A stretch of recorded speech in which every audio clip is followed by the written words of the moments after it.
¿Qué tal, hermanos? Buenos días, ¿cómo están? Qué bueno, qué bueno. Pues esta predicación va a estar algo larga, es un poco tediosa. Y les voy a decir por qué, porque son muchos temas, entonces prepárense. Le pedí a un amigo que me ayudara. Vente, Saúl. Bueno, para empezar quiero que oremos, hermanos. Vamos a darle la gloria a Dios en este momento y que Él traiga su palabra. Padre, gracias por este tiempo, Señor, por este día, que es tu día, Señor. Gracias por traernos acá, Dios, y dotarnos, Señor, de tiempo para alabarte, darnos este privilegio, Señor. Y Padre, toca el turno de que tú hables hoy, Dios. Yo te pido que tú traigas palabra, Dios, viva y eficaz, Señor, para tu pueblo, Dios. Y que sobre todo también estemos atentos, Señor, a ella, Dios, y que podamos recibirla, Dios, para vivirla y ponerla en obra, Dios. Solo a ti la gloria, Padre, en el nombre de Jesús. Amén. Bueno, vamos a hablar de Lucas 22.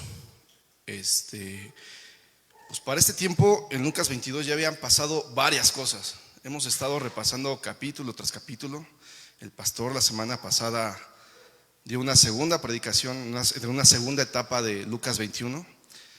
Jesús ya había nacido, ya lo habían ido a ver los pastores, ya había hecho muchas señales, muchos milagros. Ya conocimos a los apóstoles, ya sabemos de qué eran capaces estos hombres. Eran hombres jóvenes, eran hombres muy, muy jóvenes. Ya habían pasado muchas cosas. Jesús ya había enseñado bastantes cosas, ya había sido de alguna manera perseguido, ya lo habían intentado inclusive aventar a un barranco. Ya había pasado, ya había sacado de sus casillas a los estudiosos de las escrituras de aquellos años, ¿no? Aquellos que se sentían muy puros, que se sentían muy especiales entre los judíos. Jesús ya había provocado muchos sentimientos encontrados en aquel tiempo, ¿no? Y llega un punto en el que Jesús ya está en los últimos días en esta tierra, ¿no? Y justo en este capítulo vamos a repasar algunos actos muy importantes. Y para ello vamos a empezar a leer, lo traté de dividir de esta manera. Vamos a leer Lucas 22 del 1 al 6. Me va a ayudar Saúl.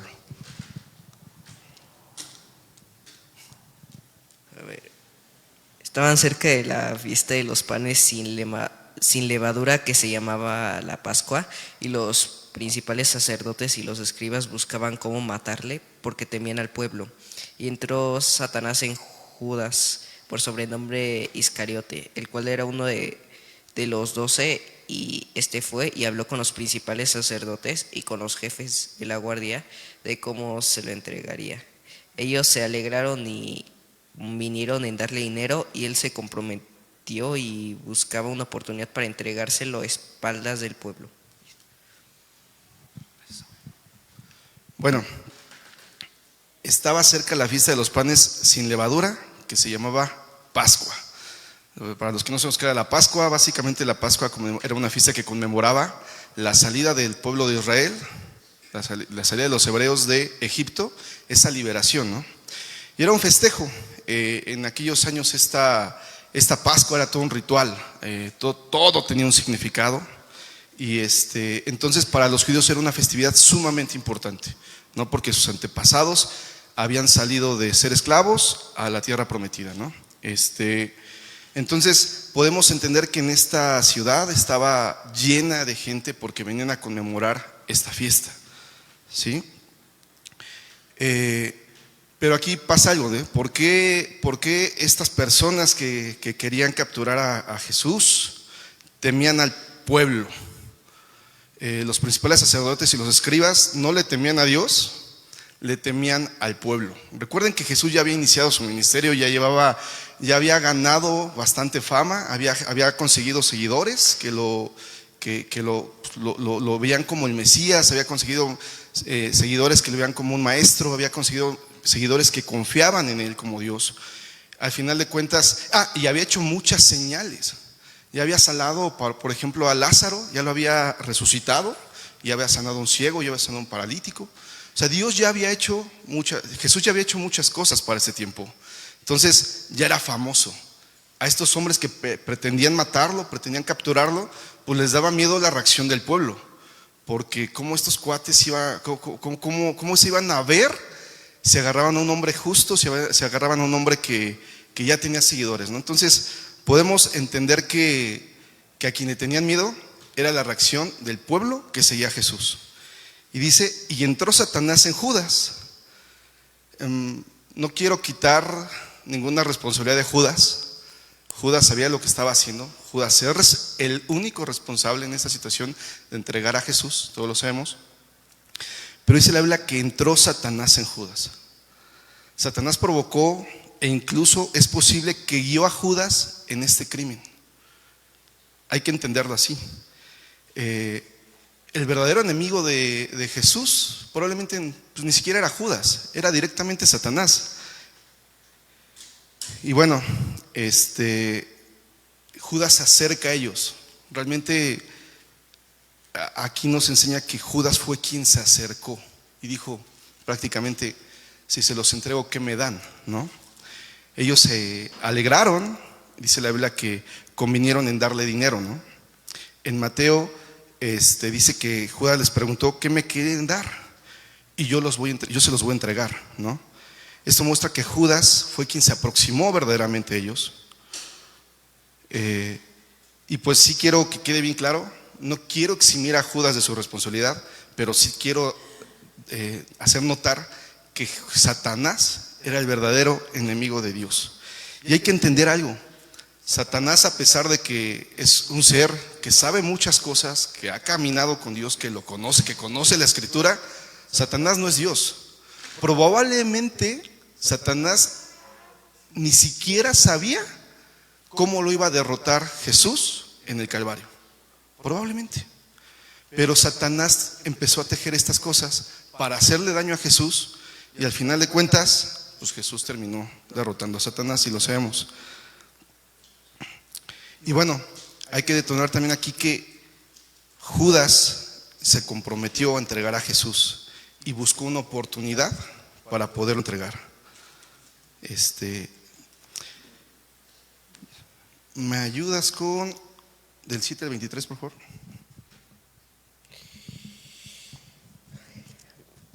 Llegó el día de los panes sin levadura, en el cual era necesario sacrificar el cordero de la Pascua, y Jesús envía a Pedro y a Juan, diciéndole: preparen la Pascua para que la comamos. Ellos dijeron: ¿dónde quieres que la preparemos? Él les dijo: he aquí, al entrar en la ciudad, les saldrá al encuentro un hombre que lleva un cántaro de agua.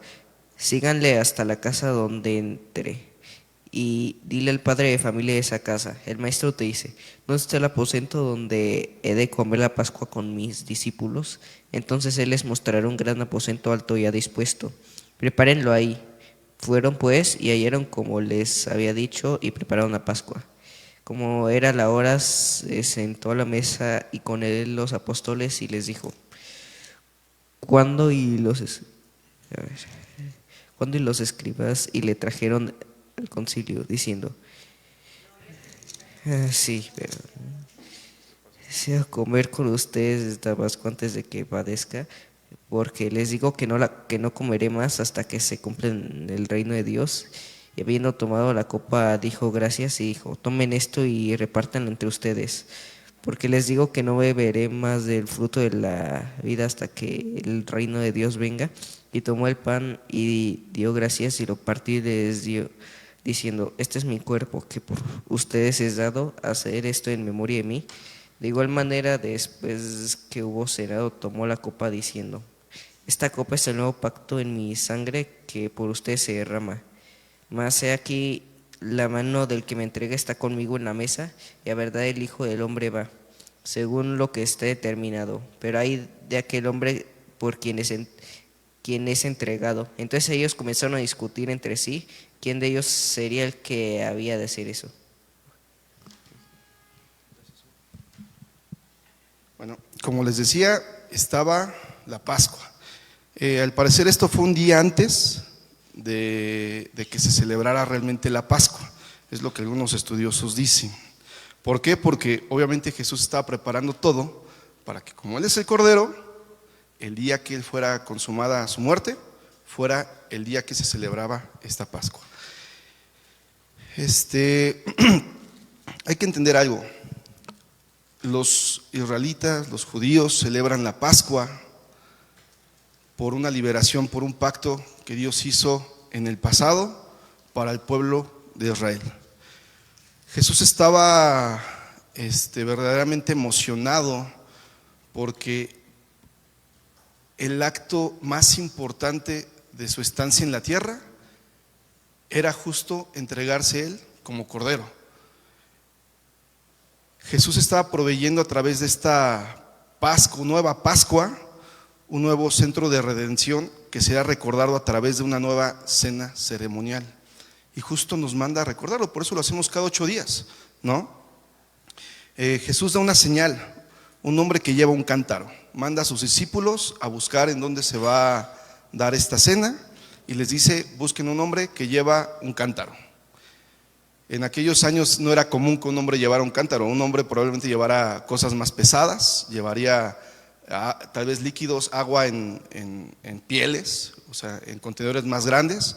Lo común era que una mujer llevara los cántaros en aquellos años. Entonces, seguramente esta era la señal una señal importante para que los discípulos puedan identificar qué hombre los iba a llevar, ¿no? ¿Cuánto he deseado? Este fue un momento apasionado para Jesús. No fue porque Jesús estuviera despidiendo de los discípulos, sino porque ahora había llegado el momento de la razón por la que vino Dios hecho carne, por la que vino Jesús, para instituir justo este nuevo pacto con los hombres, basado en su propio sacrificio, ya no en el sacrificio de ningún animal, basado en su propio sacrificio. No beberé más del fruto de la vid hasta que el reino de Dios venga. Jesús no había celebrado la Pascua en el cielo. Él estaba esperando que todo su pueblo se reúna con él. O sea, todavía no está pasando esto va a pasar en el futuro, lo dice Apocalipsis. Este va a ser en el cumplimiento en el reino de Dios que Jesús está esperando. Y tomó el pan y dio gracias y lo partió y les dio. Cuando el pan fue levantado durante la Pascua, el día de la cena, estoy hablando de cómo lo hacían los judíos, decía: este es el pan de la aflicción que nuestros padres comieron en la tierra de Egipto. Que venga y coma cualquiera que tenga hambre, que venga y coma de la cena de la Pascua cualquiera que esté en necesidad. Todo lo que se comía en esa Pascua, hablo de antes de Jesús, para atrás, tenía un símbolo. Las hierbas amargas representaban amargura de la esclavitud. El agua salada recordaba las lágrimas derramadas durante la opresión en Egipto. El platillo principal de esta cena, un cordero recientemente sacrificado por el hogar que lo estaba haciendo, era el sacrificio que cargaba con los pecados, que permitía que el juicio de Dios pasaba sobre la familia que lo creía. O sea, cuando comían este cordero, las familias que cenaban, pues ese sacrificio estaba para que sus pecados no fueran vistos, ¿no? Al final del día. Entonces dice Jesús: este es mi cuerpo que por vosotros es dado, esta copa es el nuevo pacto en mi sangre. Jesús no dio la misma explicación que daban las personas antes, ¿no? Esa explicación normal del significado de cada uno de los alimentos. Él reinterpretó estos alimentos en sí mismo. Y el enfoque ya no estaba en el sufrimiento de Israel en Egipto, sino en el sufrimiento que lleva el pecado que Jesús cargó de su parte. Cambió el significado de la Pascua. Ahora le llamamos Santa Cena, ¿no? Quiero aclarar algo para los que han sido católicos. Sabemos que la Iglesia Católica Romana enseña que el vino y el pan se convierten en la verdadera carne y sangre de Jesús. ¿Sí sabían esto? O sea, cuando la gente va a comulgar está comiendo la carne y sangre de Jesús. Eso es lo que creen. Después vinieron, pues yo creo que el principal reformador, o el más famoso por lo menos, que es Martín Lutero, y tuvo una idea parecida que enseña que el pan sigue siendo pan y el vino permanece siendo vino, pero a través de la fe son lo mismo que el cuerpo real de Jesús. Y después vino otro reformador que al pastor le gustaba mucho antes, se llama Juan Calvino. Este hombre enseñó que la presencia de Jesús en el pan y el vino es real, pero solo espiritual, no física. Y la verdad es de que lo que es seguro es que Jesús nos ordenó a conmemorar este acto, no su nacimiento, no su vida, no sus milagros, sino su muerte. Por eso lo hacemos. Por eso Jesús instituyó que se tenía que hacer. Este es el verdadero significado. Realmente nosotros como iglesia protestante sabemos que no estamos comiendo la carne y sangre de Jesús real, física. No lo estamos haciendo. De hecho lo hacemos con jugo de uva y galletitas para sopa, ¿no? Pero es la manera simbólica que Jesús nos dejó. ¿Ok? Esta copa es el nuevo pacto en mi sangre. Sorprendentemente Jesús anunció un nuevo pacto. Ningún hombre podía hacerlo. De hecho, esta es una de las razones por las que estos escribas, estos fariseos perseguían a Jesús, porque Jesús se aventaba a hacer cosas que ningún otro hombre sabio hacía. Pero pues Jesús era Dios. Jesús podía hacer un nuevo pacto. Entonces, por eso estaba sucediendo. El nuevo pacto concierne a una nueva interna transformación que limpia nuestro pecado. Y dice la Biblia, porque perdonaré la maldad de ellos y no me acordaré más de su pecado. Esto lo dice Jeremías 31. Este pacto se trata de una relación nueva y cercana con Dios. Esto es la Santa Cena. Por eso lo hacemos cada mes. Es importante entender que tenemos que estar discerniendo el cuerpo del Señor. Si no lo hacemos es grave. Tenemos que saber qué es lo que está pasando cuando somos partícipes de la Santa Cena. De repente llegamos los domingos y es Santa Cena y a veces no estamos conscientes de lo que estamos haciendo. No fue poco. Si aún no fue poco el sufrimiento de los esclavos en Egipto, aún no fue poco el sobretrabajo que tenían, aún no fue poco el pesar que tenían, sus lágrimas, ¿cuánto más no va a ser poco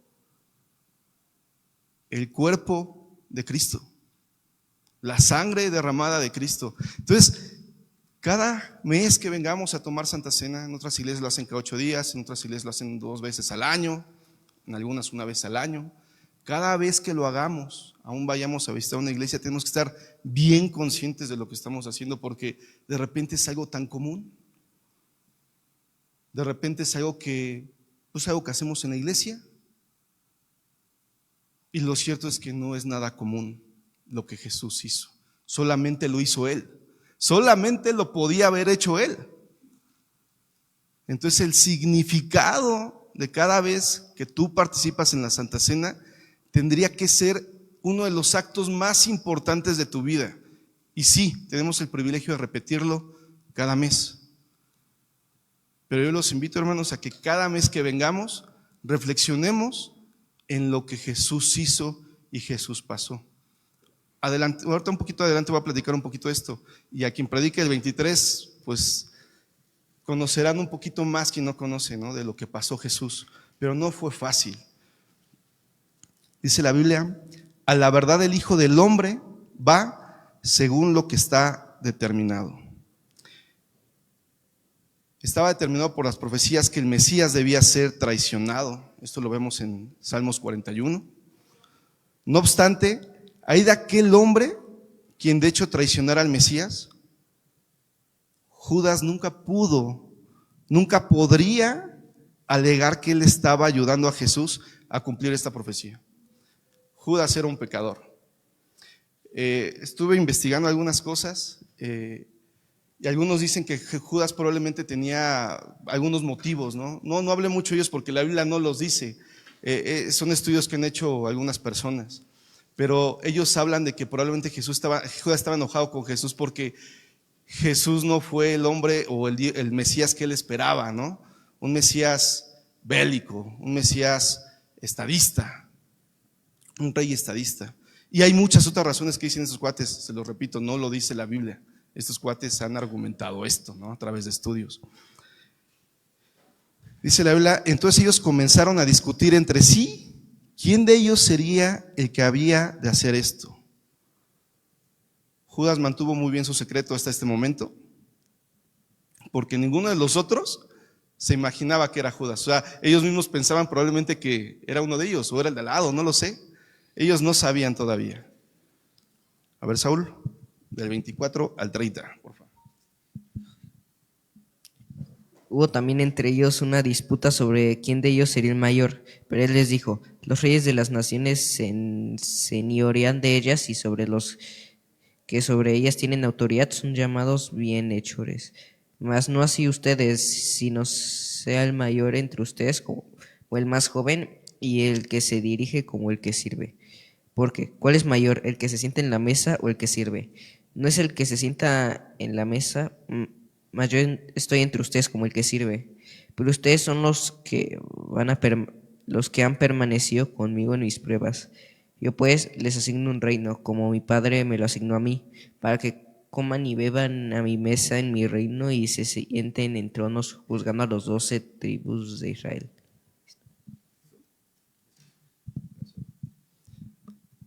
Es casi aterrador imaginarte que a estas 12 personas que habían estado 3 años caminando con Jesús, 3 años durmiendo con Jesús, 3 años viendo señales de Jesús, conociéndole, vinieran en este momento a discutir quién era el mayor entre ellos. ¿Se los imaginan? Escucharon las enseñanzas de Jesús en primera persona. ¿Cuántos años llevamos en la iglesia? Hay quien lleva toda su vida, hay quien lleva 30 años, hay quien lleva 20. Yo veo rostros aquí que llevan muchos años, los llevo conociendo muchos años, y a veces discutimos tonterías sobre quién debería de hacer y quién no debería de hacer ciertas cosas. ¿Nos ha pasado? ¿Has juzgado a tu hermano? ¿Te han juzgado? Es que lleva poco en la iglesia. Es que él nada más lava los baños. Es que él nada más viene a predicar cada mes. Es que es tonto. Llevamos siendo discípulos de Jesús muchos años nosotros. Bueno, estos 12 se pusieron a alegar quién era el mayor. Y ojo, no era un acto de una vez nada más, ya lo habían hecho. Dice la Biblia, en los relatos de la Biblia, ya lo habían platicado, era un acto común casi, ¿no? Hay que recordar, digo, no por justificarlos, los discípulos, sobre todo los apóstoles de Jesús, eran hombres muy jóvenes, en algunos casos adolescentes, en otros casos tal vez tirados a los 25 años, por ahí. Probablemente había unos más grandes, pero realmente eran hombres jóvenes y probablemente su inmadurez aventaba esta clase de situaciones, ¿no? Pero es tonto. Me da miedo pensar en que si ellos que caminaron con Jesús, si ellos que Jesús los consideró especiales para instituir en ellos la iglesia, que ellos fueran los apóstoles que empezaran con la iglesia como hoy la conocemos, si ellos se atrevieron a discutir por esta clase de tonterías, ¿yo en dónde estoy parado? Es una reflexión que tendremos que hacer sobre quién de ellos sería el mayor. Podríamos pensar que Jesús debería haber acabado con la charla pronto. En Juan, por ahí del capítulo 15, la Biblia relata, el apóstol Juan relata que Jesús lavó los pies de los 12. Justo en esta cena, solo que en Lucas no detalla esto, no lo platica, pero Juan sí lo platica en esta cena. Jesús lavó sus pies. Qué interesante. El maestro, el Mesías, lavó los pies de sus discípulos. Y estos cuates estaban discutiendo quién era el mayor. ¿Quién era el mayor? El mayor evidentemente era Jesús. El mayor era Jesús porque era Dios. Pero ¿quién era el mayor? ¿Quién es el mayor hoy? Es el que sirve. Vemos a los reyes, bueno, hoy en día los presidentes. Voy a poner ejemplos, no porque así sea. Escuchamos hablar a Putin, a Donald Trump, y vemos su poderío. Y para los que les gusta la economía, la historia, sabemos que las guerras, la gran mayoría, si no es que todas, son un gran pretexto solamente para que las naciones se enriquezcan más, para que ganen poder. O sea, realmente atrás de los mitos que escuchamos en las noticias o en redes sociales, hay solamente una vanagloria de poder. Todos quieren conquistar el mundo, por lo menos el mundo históricamente que en aquellos años se conocía. Entonces, si tú te vas para atrás con los grandes emperadores, si te vas para atrás con los grandes reyes, te darás cuenta que siempre intentaron conquistar el mundo. Pero ¿quién era el mayor en aquellos momentos? ¿Estas personas? Hoy el mayor es Donald Trump, es Putin. ¿Quién es el mayor? ¿Vivir como un siervo es realmente la mejor manera de vivir? ¿Ya no te preocupas por tu propio honor o prestigio? ¿No caminas con sentimientos heridos y expectativas rotas? Porque todo lo que queremos hacer es servir. Un siervo vive así. Jesús no estaba tratando de decir que si sirves en ninguna posición baja, siempre se te dará un gran lugar. Él quiso decir que a los ojos de Dios, el lugar más bajo es el mayor. Por eso Jesús lavó los pies de sus discípulos. Y por eso Jesús le pidió a sus discípulos que ellos lo hicieran también. Entonces, si tú estás en una posición laboral donde tienes gente a tu cargo, ¿quién es el mayor? ¿Y por qué? Si tú eres padre de familia y tienes responsabilidad y autoridad, ¿quién es el mayor y por qué? Si tú eres pastor de una iglesia, ¿qué hace un pastor? Y yo les puedo platicar de lo que mi pastor ha hecho por mí. Y les puedo platicar muchas anécdotas, pero sobre todo es servicio.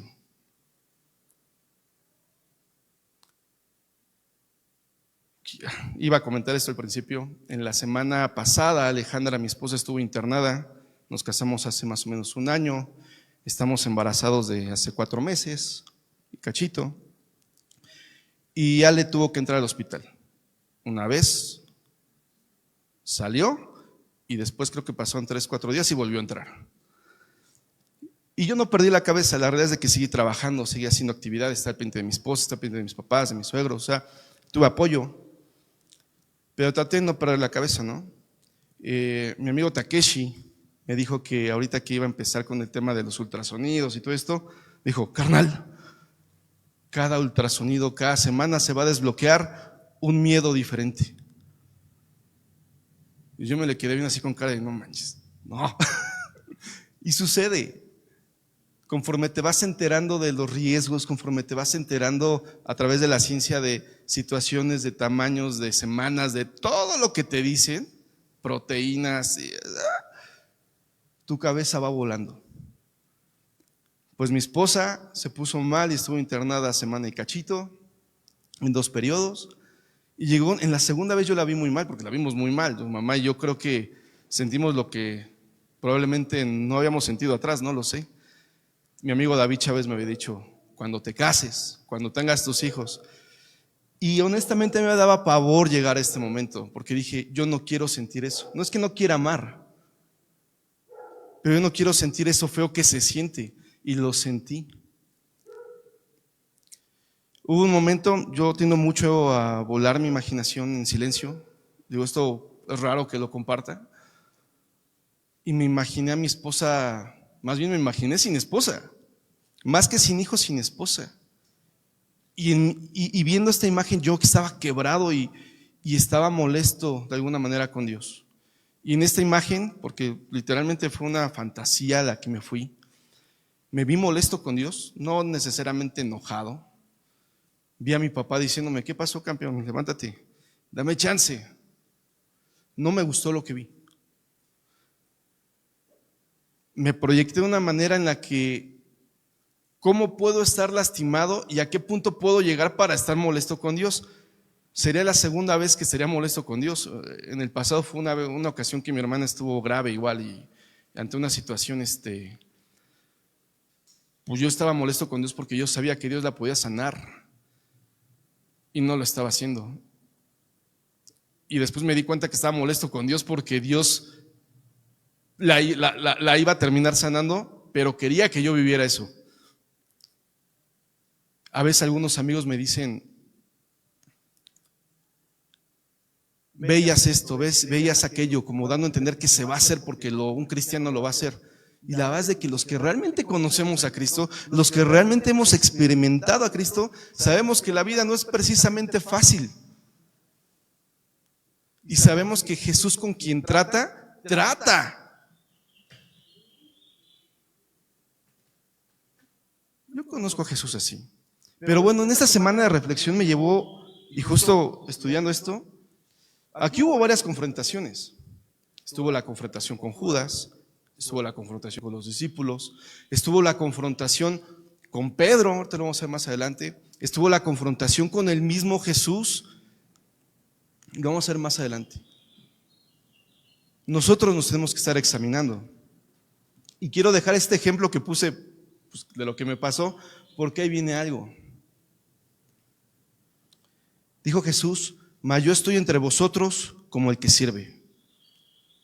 Jesús vivió como siervo. No le hacía falta más. Y Jesús fue lo que enseñó y fue lo que pidió que sus discípulos hagamos. 31 a 34.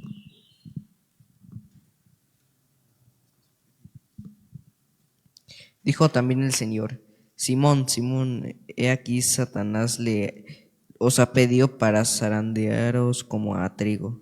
Pero yo he rogado por ti, que tu fe no te falte, y tú, una vez vuelto, confirma a tus hermanos. Él le dijo: Señor, estoy dispuesto a ir contigo no solo a la cárcel, sino también a la muerte. Y él le dijo: Pedro, te digo que el gallo no cantará hoy antes que tú niegues 3 veces que me conoces.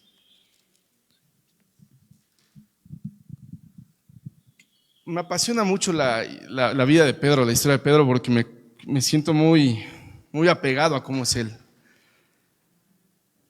Pedro no era un hombre malo. Hay que descartar esa idea porque no era malo, simplemente era hombre. Ahorita que les ponía el ejemplo de Jonás en la semana, Pedro pensaba en ese momento que era muy fuerte. Pues había caminado con el Mesías 3 años. Había sido de esos hombres especiales para Jesús, que Jesús como que dentro de los 12, a Pedro lo llamaba como aparte, era uno de esos 3 hombres que Jesús llamaba aparte, ¿no? También Pedro fue un hombre muy sapeado por Jesús en diferentes ocasiones. Esta fue una. Pero Pedro no estaba consciente de la realidad completa de la que Jesús sí estaba consciente. Jesús veía una realidad espiritual. Satanás vino a Pedro y le pidió permiso para zarandear vino a Jesús, y le pidió permiso para zarandear a Pedro. No sé si te acuerdas otro relato bíblico en donde pasó algo similar. No igual, similar. En donde Satanás le fue a pedir permiso a Dios para amedrentar a uno de sus hijos. Bueno, ese otro hombre que yo me acuerdo de manera inmediata es Job. Job era un hombre justo. Dios decía que era un hombre justo. Dios le presumió a Satanás a Job y le dijo: mira cómo es a mi siervo Job, no hay hombre como él en la tierra. Y Satanás le pidió permiso para tocarlo. Satanás le pide permiso a Dios. Entonces no te extrañes de que cosas o situaciones difíciles te pasen. Dios no es malo, pero ojo, quiero resaltar algo en Pedro. Pedro le dijo: Señor, dispuesto estoy a ir contigo no solo a la cárcel, sino también a la muerte. En ese momento Pedro estaba adoleciendo, y no me refiero a que fuera un adolescente, me refiero a que estaba adoleciendo en este caminar con Cristo, en esta madurez en Cristo. Pedro no estaba listo para ir a la cárcel y tampoco estaba listo para ir a la muerte por Cristo. Y me voy a adelantar mucho, pero llegó el día en que Pedro estuvo listo para ir a la cárcel por Cristo y estuvo listo para ir a la muerte por Cristo. Jesús le dice a Pedro: pero yo he rogado por ti. Satanás no aplastó completamente a Pedro porque Jesús no lo permitió. Por el contrario, Jesús oró por Pedro. Entonces, eso es importante porque si yo te dijera, yo no lloraría, si yo te dijera, yo no me voy a preocupar nunca por algo porque Dios me da paz, ¿qué creen? La semana pasada lo hice. Y no es que Dios no me diera paz,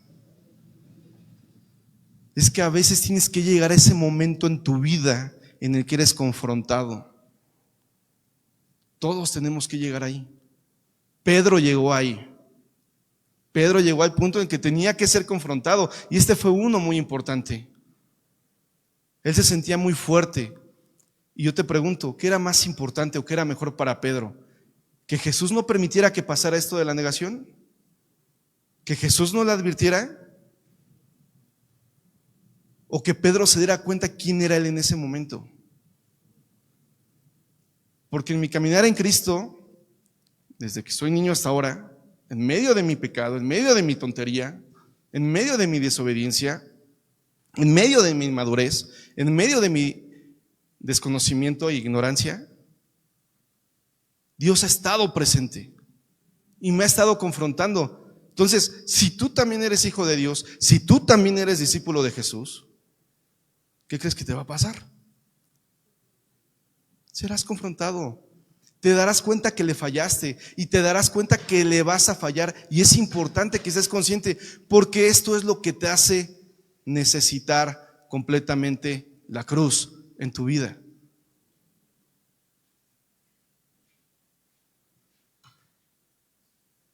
Pedro, te digo que el gallo no cantará hoy antes que tú niegues 3 veces que me conoces. Jesús, no me imagino a Jesús diciéndole esto a Pedro para desanimar a Pedro. Lo dijo para advertirle lo que venía. Ponte listo, campeón. A veces mi esposa y yo discutimos de cosas donde yo le llevo poquito, 8 años de edad. Pero son 8 años, ¿no?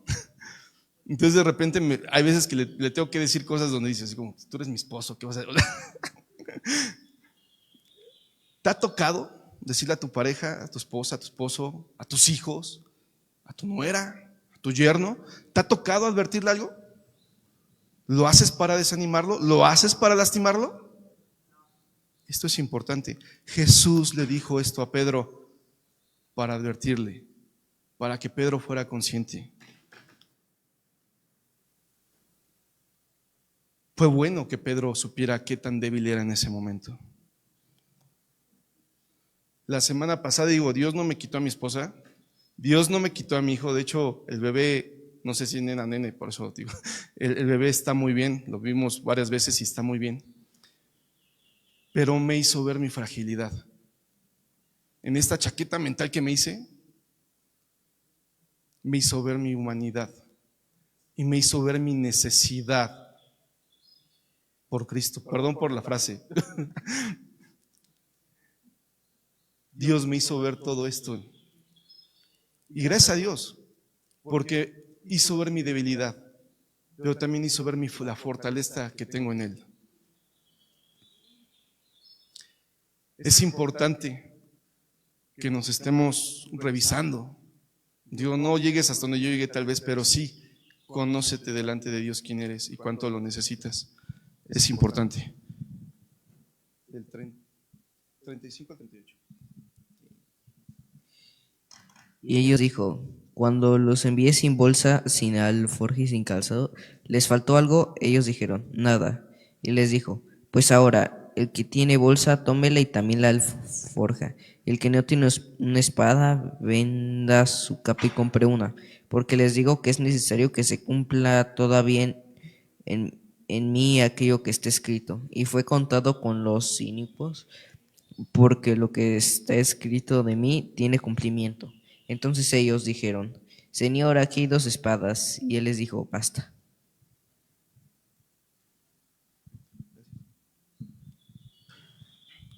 Pues ahora el que tiene bolsa, tómela y también alforja. No me quiero meter mucho en significados. Cuando Jesús estuvo en la tierra, hay algunas iglesias, algunas doctrinas que se les dice secesionistas. Creen que los milagros fueron en ese tiempo en particular, que hoy no hay milagros. Nosotros creemos que sí hay milagros hoy en día. De hecho, lo vivimos. Yo puedo compartirles algunos testimonios de esto.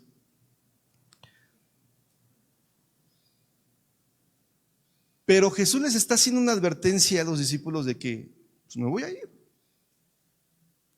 Ahora tendrás que ocupar tu sentido común. Y de hecho en Juan también, Juan 15, también Jesús les está hablando a los discípulos justo antes de esta cena, que les está anunciando que se van a ir. Y les está diciendo que los van a perseguir a ellos también. Y les está diciendo que el mundo los va a aborrecer. ¿Por qué hizo esto Jesús? Fue algo parecido a lo que hizo con Pedro cuando le dijo que le iba a negar. Le decía a los chicos la semana pasada, porque justo vimos este tema, ¿por qué razones el mundo nos va a aborrecer? Porque nosotros somos discípulos de Jesús, ¿no? ¿Sí lo eres? ¿O no? Okay. ¿Por qué razones el mundo te va a aborrecer?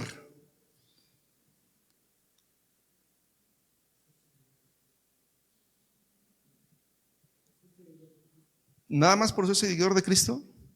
Activamente. Vamos en contra de la corriente, vamos en contra del sistema. El pastor y yo somos compañeros del mismo dolor en algo. Los dos decimos lo que pensamos o expresamos lo que pensamos en redes sociales. Yo a veces de una manera muy tajante, y también a veces él. ¿Y qué creen que pasa cuando expresamos algo que va en contra de los principios de nuestra generación? Nos atacan, nos fundan, nos acaban en redes sociales. Esto es lo que nos va a pasar por ir en contra de la corriente. ¿Qué va a pasar si tú enseñas a tu hijo a no seguir los modelos de esta generación? O sea, a que bíblicamente sea correcto, vaya. Pues obviamente no va a ser egoísta. Obviamente dentro de la moda no va a usar modas que no le convienen usar. Obviamente no va a pensar ideologías equivocadas o contra Cristo. Y ese hijo tuyo va a ser perseguido cibernéticamente, socialmente. Eso va a pasar. Por eso Jesús les dijo esto. Se acabó ese tiempo en el que yo estaba aquí. Pues cuando yo estaba aquí le hacían las cosas a mí. Prepárate. Vamos a ser confrontados. El pastor que predicó en mi boda nos lo dijo en la boda a él y a mí y a todos los presentes, que viene un tiempo en el que vamos a tener que depender completamente de Dios. No porque antes no, obviamente nosotros como padres, ¿no? ¿Por qué? Porque la legislación en México va en contra de Cristo. Las políticas en México hoy en día van en contra de Cristo o en contra de sus enseñanzas. Y seremos perseguidos, seremos señalados. Y le decía a sus hijos, a los adolescentes la semana pasada, va a ser un deleite que por esto nos persigan. Ojalá y nos persigan y nos aborrezcan por las razones correctas.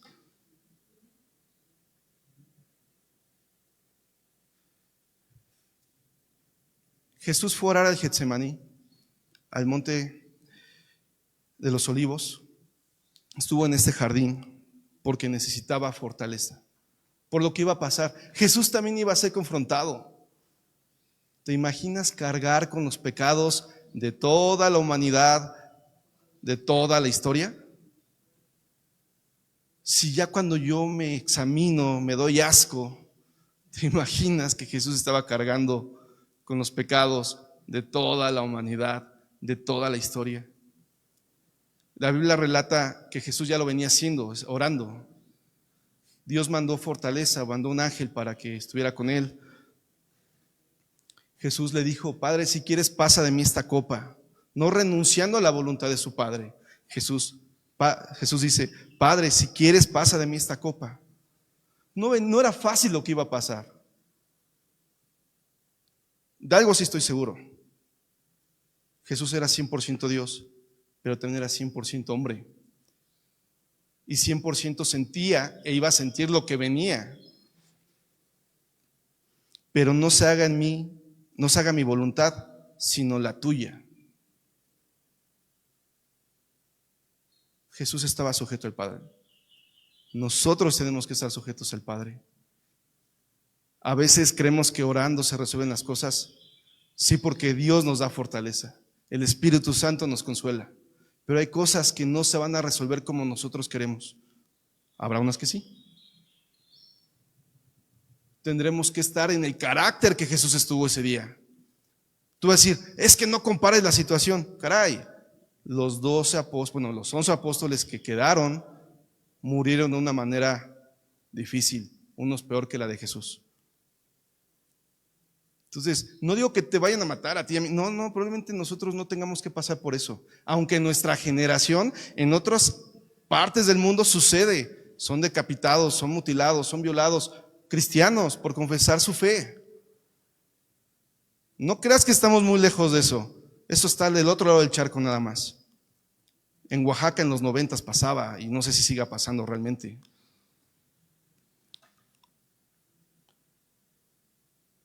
Los apóstoles, ya voy a acabar, se quedaron dormidos mientras que Jesús estaba orando. Jesús los despertó, porque también los apóstoles iban a ser confrontados, y los estaba despertando. ¿Para qué? Para que oraran. Si no tienes este hábito de buscar la palabra de Dios, si no tienes este hábito de orar, tenemos un problema, porque vamos a estar cayendo en el pecado a cada rato, porque vamos a estar siendo lastimados por nuestro propio pecado. Entonces tenemos que estar orando. Jesús lo hizo. Jesús lo hizo. ¿Por qué nosotros no lo vamos a hacer? Tenemos que estar atentos. Después de esto viene el arresto de Jesús. Dice la Biblia que se presentó una turba. Judas señaló a Jesús por medio de un beso. Y empezó una agonía de Jesús tremenda. De hecho, la agonía empezó antes, pero empezó aquí. Lucas no relata tanto los hechos que sucedieron, pero otros evangelios como Mateo, sí. Desde esa noche que lo tomaron preso, estuvo en diferentes juicios. Había inclusive dentro de esta turba soldados romanos. Jesús fue enjuiciado. Y lo importante aquí es que Jesús fue enjuiciado por nosotros. Después de esto, en estos actos Jesús no dijo nada, no se puso al tiro, ya no confrontó de una manera tan tajante. Jesús sabía lo que venía. Aquí lo importante es entender que desde este punto podemos empezar a ver a nuestro héroe en acción. No dijo nada. Todo lo que pasó, los juicios, los azotes, los escupitajos en la cara y lo que vino después, Jesús no dijo nada. Nuestro héroe empezaba a culminar su trabajo aquí de una manera espectacular. Entonces, me quedo con esto, hermanos. De hecho, este es el pasaje que ocupamos para celebrar la Santa Cena. No dejemos en poco esto que celebramos cada mes. Tenemos un privilegio, tenemos libertad para hacerlo. Realmente no estamos siendo perseguidos. Pero seamos conscientes de lo que hacemos cada mes. Dios les bendiga, hermanos.